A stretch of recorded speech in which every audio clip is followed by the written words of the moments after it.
and Claus and Rofina. And then I got that sick feeling.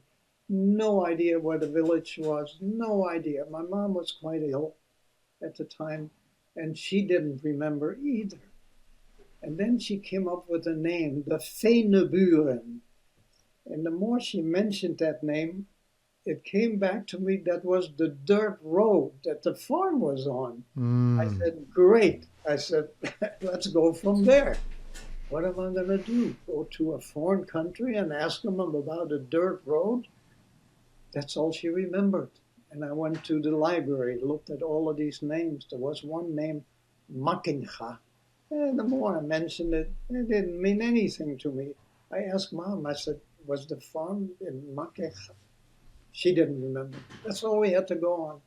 So my wife and I, in December of 1992, flew to Belgium, spent a great week with my son and his wife in Belgium, and then we drove from Brussels to Amsterdam.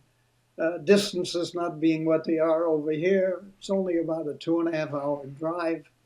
It was really thrilling. I was still able to read some of the advertising signs. We became tourists, went to the Van Gogh Museum and took the canal cruise, and then we went through the Anne Frank house. And then after a couple of days, I said, it's another hour and a half north. This Mackengaat really doesn't mean anything. My son said, look, we're here. Let's just go. And we did. And we come under this little sign, Mackengaat. And as we pulled into this quaint village, there was a small bank. That's called a Robo Bank. And I told my son he was driving, I says, pull up over there. I'm going to make a fool of myself. So he, my wife, my daughter-in-law, and myself, we walk into the bank, and the lady says, can I help you? In so many words.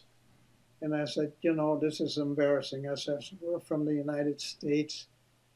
I said, I hate to ask you this. I said, have you ever heard of a dirt road or something like that called the Feinebuur? And she says, would you repeat that name?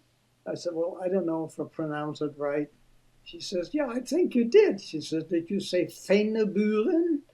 I said, yeah. She says, that's about 5 minutes from here. I said, Mm. you're kidding me. I mean, that was a very emotional moment. I says, the four of us, we were hugging, we were crying, not even knowing where we were, but we were there. And in my case, stepping back into my history of almost 60 years, we were making such a racket.